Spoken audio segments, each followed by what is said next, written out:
Kemudian sebagai materi kajian kita pada malam ini sampai dengan Isya ini, sebuah hadis diriwayatkan oleh Al-Imam Al-Bazzar. Beliau ini seorang ulama besar abad ketiga Hijriah. Bukan tahun ketiga Hijriah ya, abad ketiga Hijriah. Dari sahabat Nabi Abu Hurairah radhiyallahu anhu. Beliau sallallahu alaihi wasallam bersabda, "Thalathun munjiyatun wa thalathun muhlikatun." Kata beliau sallallahu alaihi wasallam, ada 3 hal yang itu bakal mendatangkan keselamatan.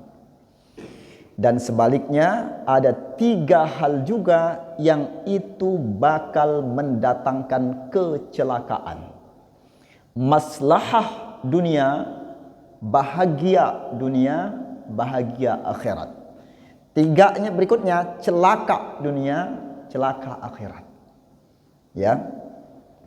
Yang pertama, beliau sallallahu alaihi wasallam bersabda, "Fal awwal taqwa fis sirri wal alaniyah." Yang pertama adalah takwa kepada Allah dalam kesunyian dan dalam keramaian. Ya, takwa kepada Allah dalam sunyi dan dalam ramai. Dalam ramai itu gampang bagi kita, namanya ramai. Bisa kita, lagi rame-rame nih, umpamanya ibadah, solat berjamaah, lagi rame itu. Kita gampang mengkondisikan. Kenapa? Rame-rame. Puasa Ramadan, rame-rame itu. Kita gampang mengkondisikan, walaupun berat juga. Orang ibadah umroh, ibadah haji, rame-rame, gampang mengkondisikan. Tapi yang berat, fisirri, dalam kesunyian. Contoh sederhana saja, solat kita berjamaah, maghrib berjamaah berjamaah dengan munfarid di rumah. Ya, bagaimana kekhusyuannya, bagaimana kecepatannya? Kalau melihat teks hadis ini, maka minimal itu berimbang. Khusyuknya dia berjamaah, kemudian ketika dia sendirian.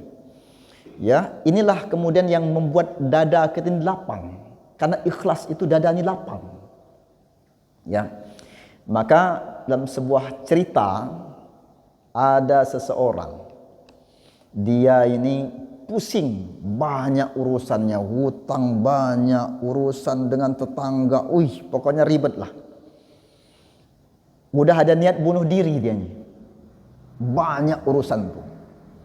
Akhirnya dia datang, dia pengen amal apa ini? Mana orang sakti itu sekarang? Mana yang hebat bisa bantu saya ini? Datanglah dia ke seorang guru. Cerita, "Tuan guru, saya ini begini. Ceritakan semua. Tolong sekarang tuh. Amal apa? Apa solusinya nih?" Kata sang guru ini, merenung dia sebentar. "Baik," kata dia. "Besok ba'da isya datang ke rumah sini, bawa garam 1 kilo. Wah. Ini mau diapain garam ini kan? Mau dia tirakan apa ini garam ini kan di benak dia kan? Wah, ini bagus ini nih. Mau diapain nih garam ini? Begitu habis isya itu datanglah dia bawa garam 1 kilo. Sini garamnya, kasihlah garam itu. Ambil sesendok, sesendok. Masukin di gelas, aduk. Wah, kata yang datang ini nih mau hilang ini urusannya dengan ini nih. Ini kayaknya sakti juga ini guru satu ini ya. Aduk-aduk semua dia. Habis itu kata dia, minum nih. Minum sama dia, diminum. Saya minum tuh, bagaimana rasanya? Oh ya Allah, guru asinnya luar biasa tuh. Asin pokoknya. Terus gimana urusan saya? Sudah selesai belum dengan cara ini nih? Belum selesai. Ini baru tahap 1. Ada yang kedua ya, tahap 1 ini. Pulang dulu, besok yang kedua. Besoknya lagi, ba'da isya, datang lagi dia. Kata gurunya, bawa garam sisa tuh. Bawalah garam sisa itu sama dia. Bawa garam sisa. Kemudian kita diajaknya ke kolam, ajak ke kolam. Sampai di kolam dia bilang, nah baca bismillah, tebarkan semua garam itu. Baca bismillah, dia tebarkan, tebarkan semua. Terus gimana guru habis ini? Ambil segelas air dari kolam itu, ambil segelas. Minum. Udah, apa rasanya? Enggak ada rasa. Nah, sekarang masalahmu itu udah ketemu masalahnya.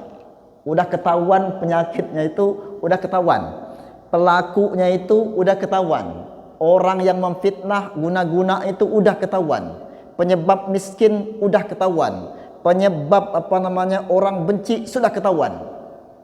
Gimana Tuan Guru? Gimana ceritanya nih? Kata sang guru, garam itu ibarat urusan yang sedang engkau hadapi. Sedangkan air itulah wadah dada manusia.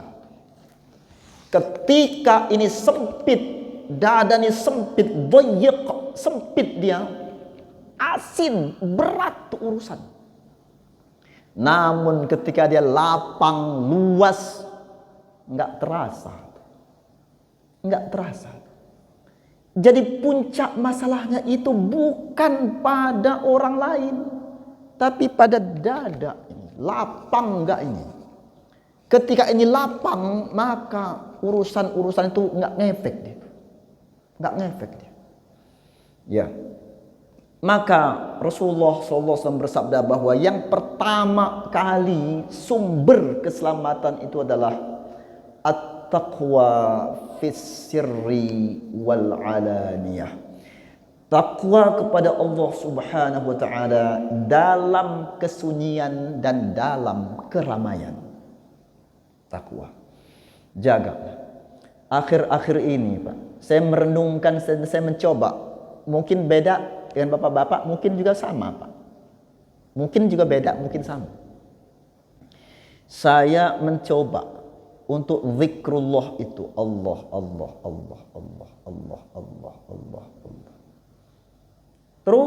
Terus menerus siang malam. Terus. Itu putus ketika satu, terlalu sering bicara yang gak manfaat. Yang kedua, bercanda, ngobrol, kemudian ketawa yang berlebihan. Dia gak bisa connect, Pak. Gak bisa connect. Kalau saya, bapak-bapak bisa sama, bisa beda. Ya. Kita berlatih itu, Pak. Coba lah, di jantung tuh. Allah. Kalau udah ketemu itu terus jaga baik-baik Allah. Siang malam. Maka dalam sebuah ayat dikatakan, ya, ketika mereka tuh lupa dengan Allah, kami bukakan pintu-pintu untuk berbuat keburukan. Jadi kalau kita ada peluang-peluang, Pak, maaf ya, ada peluang berbuat jahat, peluang gini, peluang berbuat begini, itu karena lupa sama Allah, Pak. Peluang untuk korupsi, peluang untuk peluang untuk katakanlah berzina, peluang untuk judi, ada dibuka, peluangnya dibuka sama Allah. Kemudian begitu utu bima farihu, begitu mereka senang dengan perbuatan keburukan itu, ya, kemudian kami cabut baghtatan dengan tiba-tiba. Apa yang disebut dengan tiba-tiba itu? Dua. Yang pertama, ruhnya cabut. Su'ul khatimah, bertahun-tahun ibadah itu hilang seketika. Yang kedua, Allah cabut kesenangan itu. Yang terjadi putus asa, lemah iman, stres dia. Ya. Maka jagalah ketakwaan ini. Ya, ini yang pertama. Ingin selamat, yang pertama adalah fattaqwa fis sirri wal alaniyah. Takut kepada Allah Subhanahu wa taala fis sirri, dalam kesunyian, wal alaniyah, dan dalam keramaian. Ya. Kemudian yang kedua adalah al qasdu fil faqri wal ghina. Yang kedua adalah sederhana, kehidupan yang sederhana, baik ketika dia kaya ataupun ketika dia miskin. Faqri fil faqri, ketika susah, faqr, miskin. Ketika miskin sederhana, Pak, bisa. Walaupun banyak yang nggak bisa, tetapi sebenarnya lebih gampang, bisa. Namun ketika kaya, wis, mumpung kaya nih, ayolah kita poya-poya nih, beli ini, ganti ini. Yang begitu berdasarkan hadis ini, dia nggak akan dapatkan sebuah keselamatan. Al-qasdu, tetap sederhana fil faqri, ketika dia fakir, wal ghina, ketika dia kaya. Nah, hidup yang sederhana. Ya. Makanya teringat saya ada di status WA itu, ada seorang ayahnya pesan sama anaknya. Nah, ayah pesan sama kamu semua. Yang pertama, jangan pernah nagihin hutang. Jangan tagih-tagih hutang orang yang berhutang. Satu. Yang kedua, jangan kamu kena panas matahari. Nah, habis ngomong-ngomong begitu, anak semakin dewasa, ayahnya meninggallah sang ayah nih. Anak-anak sudah keluarga semuanya, akhirnya sang ibunya ini nengoklah anaknya. Ditengoknya anak pertama, Masya Allah, hidupnya itu kasihan, Pak, menderita, miskin, menderita. Tanya, kenapa jadi begini? Saya ikut pesan ayah, kata dia. Saya ikut pesannya ayah. Pesan ayah itu yang pertama, jangan nagihin utang orang. Utang sama kita, jangan ditagih. Maka saya tahanlah sampai sekarang, nggak pernah saya mau minjemin orang. Saya mau nagih. Yang kedua, kata ayah, jangan kena sinar matahari. Jangan kena sinar matahari. Maka kemanapun saya pergi, saya nggak pernah naik sepeda, naik motor, jalan kaki, apalagi saya naik Grab. Kalau enggak, saya numpang sama mobil orang. Menderita. Utangnya banyak, hidupnya miskin. Datang dia ke anak yang kedua. Wis, rumahnya megah, mentereng rumahnya. Tanya, kok bisa begini? Saya taat sama pesan ayah, dia bilang. Apa pesan ayah? Yang pertama, jangan pernah nagihin utang orang. Maka setiap orang berhutang, enggak saya tagih, saya sedekahkan, ikhlas. Yang kedua, kata ayah, jangan pernah kena sinar matahari. Maka saya berangkat sebelum matahari terbit, pulang nanti setelah matahari terbenam. Sungguh-sungguh dan bekerja. Pesannya sama, tapi dalam memahaminya itu berbeda. Ya. Kenapa bisa begitu? Mungkin salah satunya adalah al-qasdu fil faqri wal ghina. Ya. Kemudian yang ketiga, adalah al-adlu ay as-sidqu fil ridha wal ghadab. Yang ketiga adalah adil atau berkata benar dalam kondisi dia marah dan dalam kondisi dia ridha. Kondisi marah dia tetap berkata benar atau adil, kemudian kondisi ridho, dia tetap berkata benar atau adil. Berat tidak ini? Berat. Ketika dia kondisinya tenang, aman, bisa. Ketika marah, berat. Tapi inilah yang membuat dia akan selamat tuh. Membuat dia selamat tuh. Ya. Maka tentang terkait dengan al-adlu fir ridha wal ghadab, kita harus mampu mengkondisikan diri kita masing-masing. Ya. Sekarang kita ini berjamaah bersama-sama. Saya kadang ini Pak, saya kadang apa namanya ya sedih lah, kadang netes air mata itu kalau ketika membaca hadis bahwa orang-orang yang beriman itu nanti saling bisa memberikan syafaat dari kiamat. Saling bisa, insya Allah saling bisa.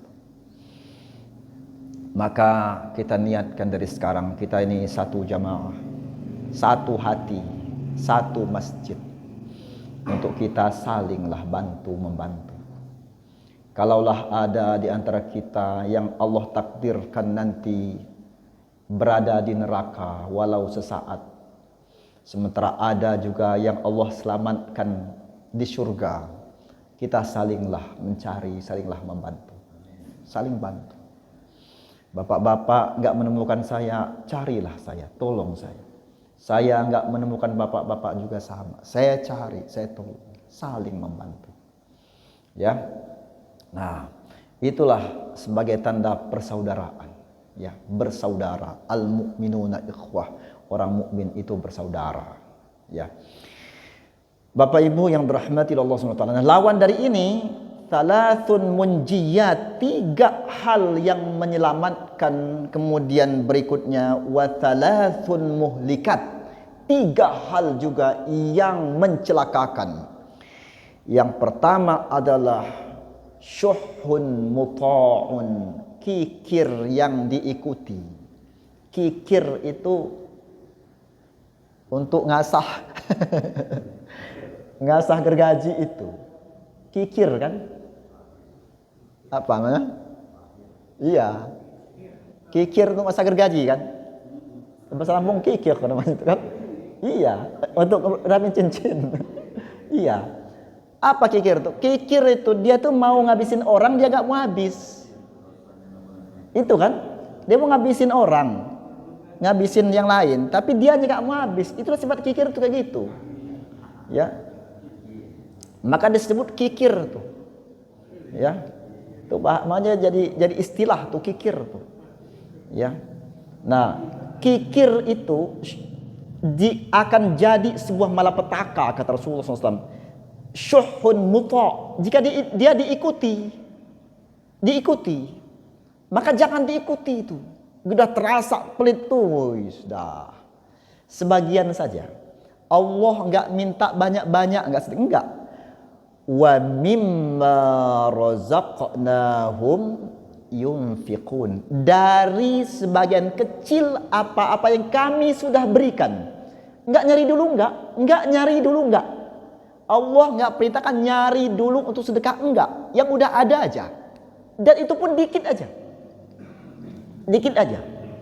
Jangankan sedekah Pak, zakat aja Pak, cuman 2,5%, dikit Pak.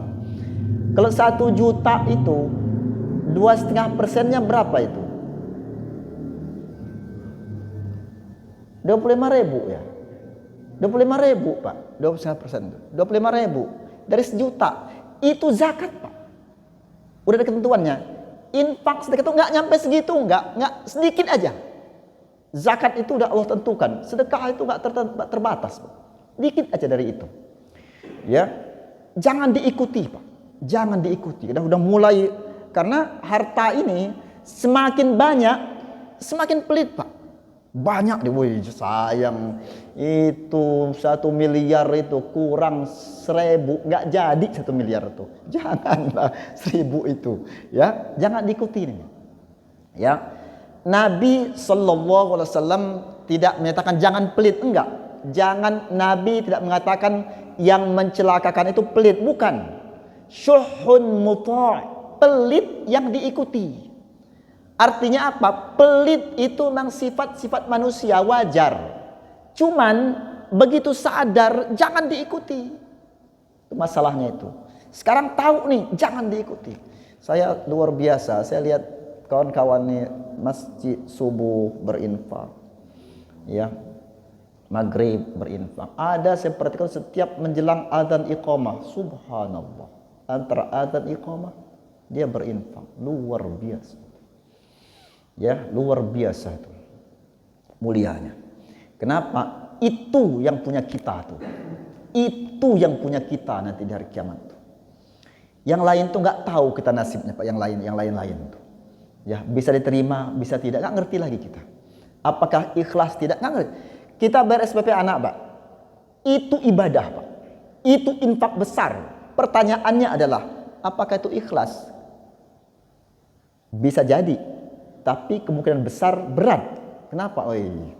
Udah masa waktunya nih, bayar lagi ya, nggak terasa udah tanggal sekian lagi, nah, udahlah, bayarin. Nah, kalau ikhlas, niat ikhlas bagus Pak, cuman berat. Tapi kalau yang ini dari hati terdalam, disiapkan dari rumah betul. Subhanallah, luar biasa. Hari Jumat kita mencoba untuk Jumat barokah Pak. Subhanallah. Orang habis Jumatan Pak itu. Habis Jumatan itu Pak, biasanya itu lapar, belum makan siang itu Pak. Dia makan pakai nasi yang kita bagi. Subhanallah. Habis itu dia sholat. Sholatnya itu pahalanya balik semua tanpa mengurangi pahala dia sedikit pun. Habis itu dia menghidupi keluarganya, ibadah itu pun balik yang berinfak tanpa mengurangi dia sedikit pun. Mulianya subhanallah, luar biasa. Ya. Maka yang pertama yang mencelakakan adalah syuhun muta', ya. Kemudian yang kedua adalah wahawa muttaba'un, mengikuti hawa nafsu. Hawa nafsu yang enggak akan pernah ada habis-habisnya. Nabi sallallahu alaihi wasallam bersabda, andaikan anak Adam itu zahaban min wadin, diberikan satu lembah emas, dia akan minta lagi satu lembah yang kedua. Kasih yang kedua, dia akan minta satu lembah yang ketiga. Satu lembah itu banyak emas itu. Nabi ibaratkan itu satu lembah, bukan dikit-dikit, satu lembah emas. Dia akan minta yang kedua. Kapan berhentinya? Kata Nabi, akan berhenti dia minta itu ketika mulut disumpal dengan tanah. Tiba masa kematian, selesai Pak. Enggak usah mati lah Pak, sakit aja lah. Kalau udah sakit, terbaring sakit Pak. Ya, kata orang bagaimana rumah ini, mau dicat? Enggak mau lagi. Enggak kepikir lagi Pak. Ngecat rumah enggak kepikir lagi Pak. Udah sakit tuh ya Allah ya. Gimana ini rumah ini pagar aja diselesain enggak? Udah nanti aja lah, enggak usah dipikirin lagi itu ya. Kalau udah sakit itu Pak, udah. Jual aja. Iya, jual aja. Ada kisahnya itu Pak Haji. Orang pelit tuh. Ya, kambing dia tuh sudah banyak, Pak. Udah hampir 80-an, 120-an.